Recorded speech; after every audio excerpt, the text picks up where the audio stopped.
Hello and welcome everyone to a new video on your channel, Mr. Tech Tips. Before watching the video, don't forget to subscribe to our channel and don't forget also to like this video.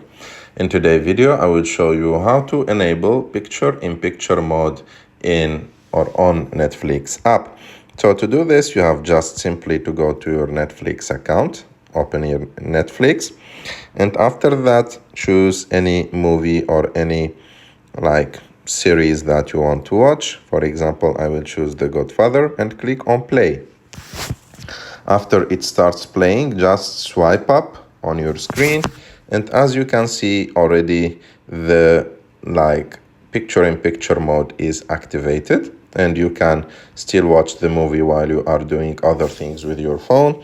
And if you want to go back to the full screen mode, you have just to click on the small icon on the top right of the screen like this, and your movie is on full screen again.